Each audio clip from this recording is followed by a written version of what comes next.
Everybody, welcome to science arena. I am Monika और आज हम क्या सीख रहे हैं? आज हम सीख रहे हैं बैटरीज के बारे में। आपके साथ साथ मैं भी सीख रही हूँ। Not about batteries but editing, recording, right, content create करना। This is something which is very new to me and मैं ये काम कर रही हूँ।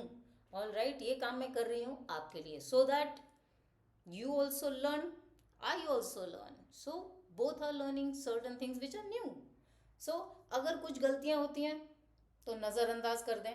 Anyways, let us go back to the battery. So battery करती क्या थी? बैटरी प्रोवाइड कर रही थी पोटेंशियल डिफरेंस। अब ये पोटेंशियल डिफरेंस का काम क्या था?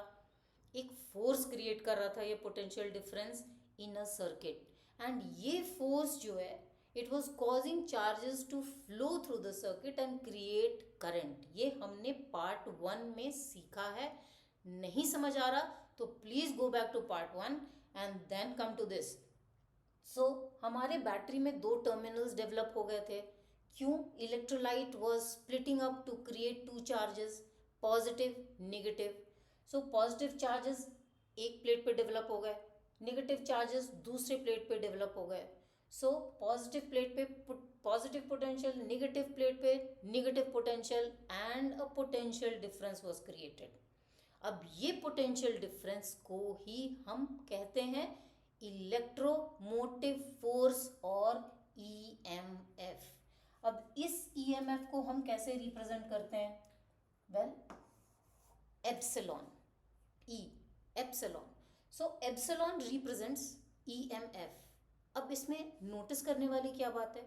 ये बैटरी अनकनेक्टेड स्टेट में है, ओपन सर्किट में है, there is no external circuit.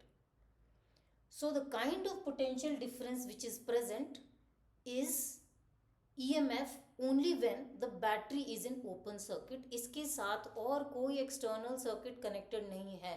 So here is the definition. When no current is drawn from a cell, that is the cell is in open circuit, the potential difference between the terminals of the battery is what is called as EMF. अगर आप एक AA battery उठाओगे उस पर लिखा होता है 1.5 volt. Now ये जो 1.5 वोल्ट लिखा होता है ये बैटरी की ईएमएफ होती है, राइट ना। पूरी स्टोरी चेंज हो जाती है अगर इसी बैटरी के क्रॉस हम एक सर्किट कनेक्ट कर दें, तो वही करते हैं हम। सो एक सर्किट हमने कनेक्ट कर दिया। Now what difference has happened here? मैंने कहा ना, मैं भी सीख रही हूँ, यही होता है।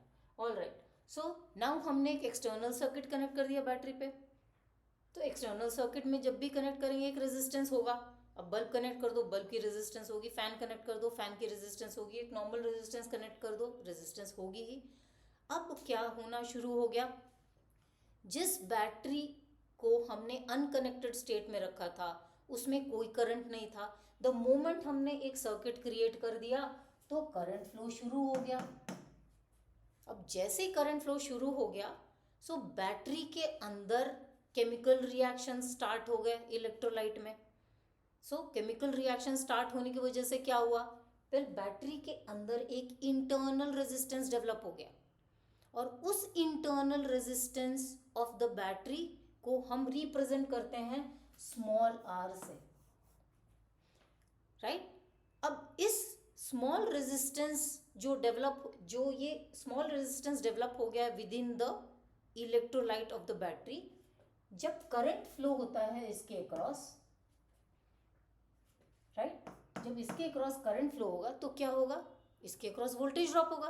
बहुत नेचुरल है। क्यों? आई और आर मिलके क्या क्रिएट करेंगे? एक वोल्टेज ड्रॉप क्रिएट करेंगे, and this internal voltage drop happens within the battery, right. So जो बैटरी अनकनेक्टेड स्टेट में 1.5 वोल्ट दे रही थी, अब कितना देगी? कम वोल्टेज देगी। क्यों कम वोल्टेज देगी? बिकॉज इंटरनल रेजिस्टेंस की वजह से एक इंटरनल वोल्टेज ड्रॉप हो गया, and this internal voltage drop is represented by a small v. Now this is a voltage which is lost, all right, because of the internal resistance. So अब ये epsilon घट के बन गया है capital V. Now this is the capital V which is called the terminal voltage, which is now going to the rest of the circuit.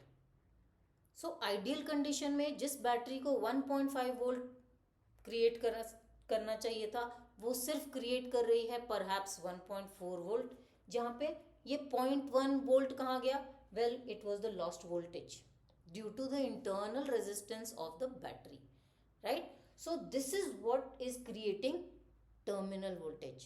So EMF minus the voltage lost or minus the internal voltage drop of the battery is creating terminal voltage. अब इसे हम थोड़ा mathematically understand करते हैं.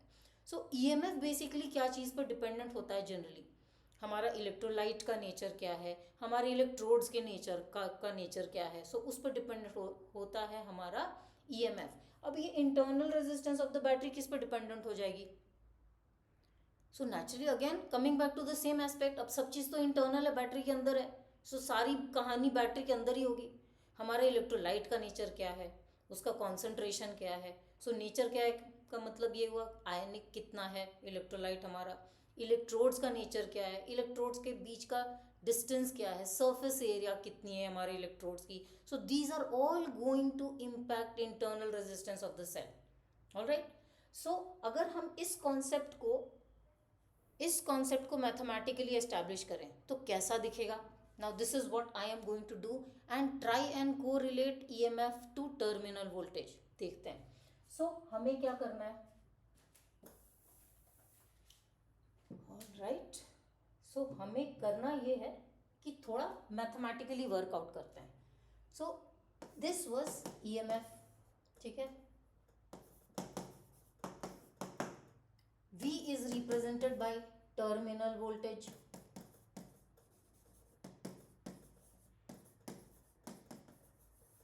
And small v is the voltage lost,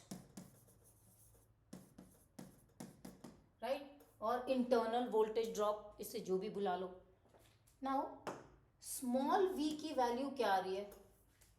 small v की value आ रही है यार.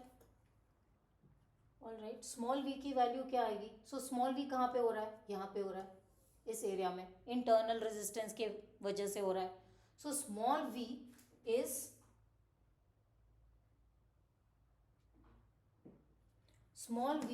is going to be equal to I into small r, because this small v is happening because of this small r. So I into r हो गया. अब if you talk about the capital V this time, what is capital V? Current कितनी आ रही है इसमें? Well I आ रही है. And resistance की वैल्यू कितनी है? कैपिटल R है. So capital V will be I into capital R, right? So in that case when EMF is capital V plus small v, जो हमने just किया था अभी previously, that means EMF is equal to terminal voltage plus the internal drop. So इसे अगर हम represent करें in terms of current, I into R plus I into R. So कोई doubt नहीं? All right. तो आगे बढ़ते हैं. I हमने कॉमन ले लिया, R plus R. So what is the value of I? I will be equal to EMF divided by R plus R. Notice, I want to have your attention here. So जब हम current को correlate करते हैं EMF से, so किस type के resistances हम circuit के कंसिडर करते हैं? वेल, टोटल रेजिस्टेंस कंसिडर करते हैं. दैट मीन्स एक्सटर्नल रेजिस्टेंस भी काउंट करते हैं और इंटरनल रेजिस्टेंस भी काउंट करते हैं.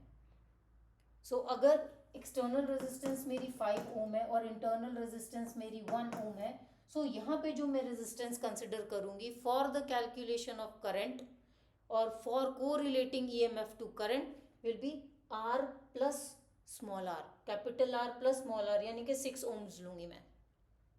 नाउ इस कहानी को अगर हम थोड़ा और आगे बढ़ाएं, ऑल राइट. सो अब क्या हो गया? अगर सेम करंट को मैं रिप्रेजेंट कर रही हूं in terms of terminal voltage, so what is the value of I? V by R. सो यहां हमने कौन सी रेजिस्टेंस कंसिडर करी हुई है? वेल सिर्फ 5 ohm. We are not considering internal resistance जब हम टर्मिनल वोल्टेज की बात करते हैं. सो कैलकुलेशन में इस चीज को ध्यान रखना है. It is a star concept. It's a very very common confusion. So इसको ध्यान में रख के ही आप अपने न्यूमेरिकल्स करोगे. और अगर आप चाहते हो कि मैं और न्यूमेरिकल्स करूं आपके साथ मिलके, so please write it in the comment box. फिर मैं कुछ क्वेश्चंस का कंपाइलेशन करूंगी and we will do it together. Okay. So जब हमें करंट को ईएमएफ से रिलेट करना है, सो हमें क्या कंसिडर करना है? Total resistance 5+1. अगर यहाँ पे एक एमीटर भी लगा दूं मैं, जिसकी रेजिस्टेंस मुझे सपोज दी हुई है 0.5 ओम, तो मैं जब कंसिडर करूंगी ईएमएफ के लिए एंड इसकी वैल्यू से आर डैश है, तो मैं उस आर डैश को भी ऐड करूंगी. ऑलराइट. अगर मैं टर्मिनल वोल्टेज के तरफ अब आ जाऊं, सो टर्मिनल वोल्टेज में क्या फर्क आ जाएगा? इंटरनल रेजिस्टेंस छोड़ के बाकी एक्सटर्नली जितने भी रेजिस्टेंसेस हैं सबको मैं कंसिडर करूंगी. सो यहाँ पे फिर आर प्लस आर डैश भी आ गया. यही डिफरेंस हो गया between terminal voltage and EMF. अब इसे प्रैक्टिकली जब हम न्यूमेरिकल्स में अप्लाई करेंगे, so this is the concept which we need to follow. So I hope you have got it. If you have and if you think it has been beneficial, अपने friends के साथ भी share करिए. Perhaps it would help them also.